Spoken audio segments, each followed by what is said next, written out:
Hello students, once again मेरी class में आप सभी का वेलकम है।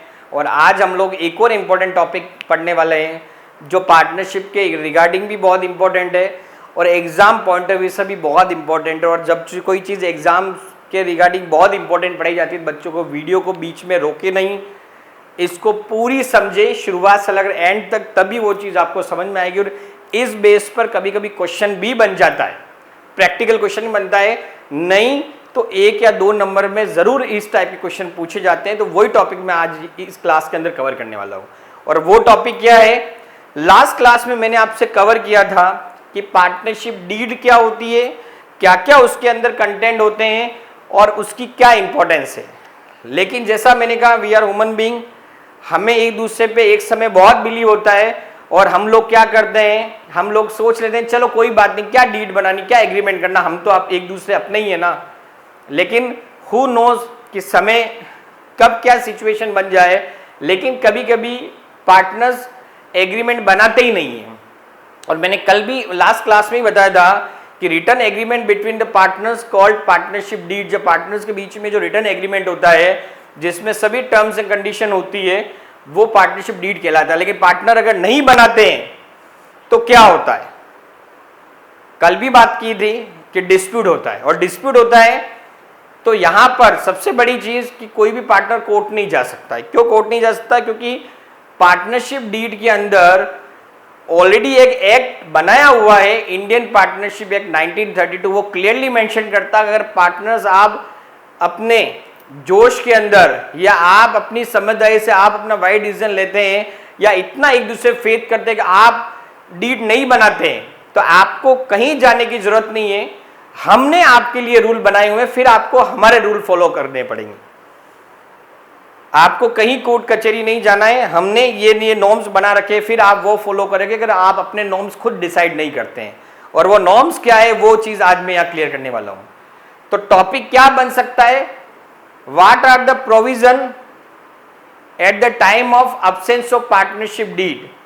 क्या क्या प्रोविजंस है जब पार्टनरशिप डीड की अब्सेंस होती है, या फिर मैं ये बोल सकता हूं factor affecting at the time of absence of partnership deed, कि पार्टनरशिप डीड की अब्सेंस जब होती, पार्टनरशिप डीड जब नहीं बनती, तो किन किन फैक्टर्स जो होते हैं वो अफेक्ट होते हैं और क्या क्या चीजें वहां पर according to Indian partnership act 1932 आपको फॉलो करनी है।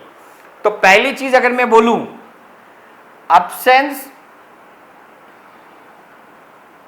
अब्सेंस ऑफ पार्टनरशिप डीड,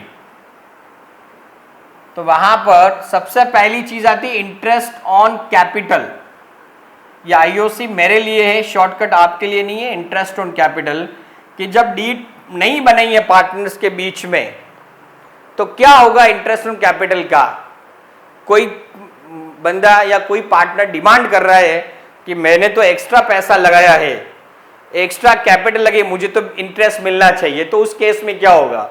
तो इंडियन पार्टनरशिप एक्ट 1932 में क्लियरली मेंशन है, या तो पार्टनर के बीच में एग्रीमेंट हुआ हो और डिसाइड हुआ हो किसको कितना इंटरेस्ट ऑन कैपिटल देना है।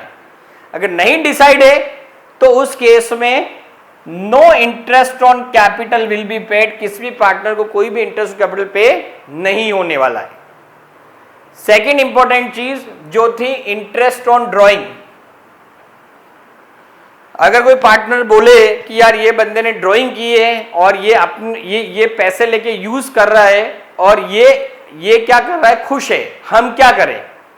वहां पर कोई ये अपना राइट एप्लीकेबल नहीं कर सकता या अपनी डिमांड नहीं रख सकता कि इस व्यक्ति से ड्राइंग पे इंटरेस्ट चार्ज करो, या फर्म किसी भी पर्टिकुलर पार्टनर पे कोई भी ड्राइंग चार्ज नहीं कर सकती अगर एग्रीमेंट में लिखा हुआ नहीं है। तो इसका मतलब जब पार्टनरशिप डीड नहीं है तो इंटरेस्ट ऑन ड्राइंग चार्ज नहीं किया जाएगा। मतलब यहां पर क्लियरली मेंशन है कोई भी इंटरेस्ट ऑन ड्राइंग चार्ज नहीं होने वाला है। थर्ड इंपॉर्टेंट चीज अगर मैं बात करूं, सैलरी, कमीशन और एनी अदर रिम्यूनरेशन।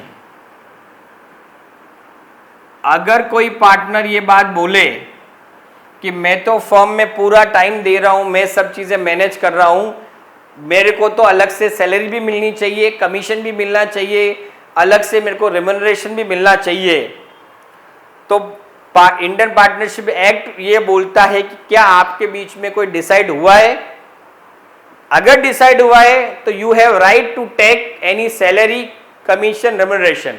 लेकिन अगर डिसीजन आपके बीच में कोई एग्रीमेंट नहीं हुआ, कोई डिसीजन नहीं हुआ है, तो आप कुछ भी लेने के अधिकारी नहीं हो, आपको कोई अधिकार नहीं, कोई राइट नहीं कि आप कोई भी सैलरी, कमीशन या रेम्युनरेशन के क्लेम करोगे। यानी कि in the absence of partnership deed, partnership deed की एब्सेंस है, मतलब किसी भी पार्टनर को कुछ भी मिलने वाला नहीं है। ये चीज आपको ध्यान में रखनी है। नेक्स्ट चीज बहुत इंपॉर्टेंट है, वो है प्रॉफिट शेयरिंग रेशियो। हर बंदा, हर पार्टनर बिजनेस में क्यों आता है? प्रॉफिट के लिए आता है।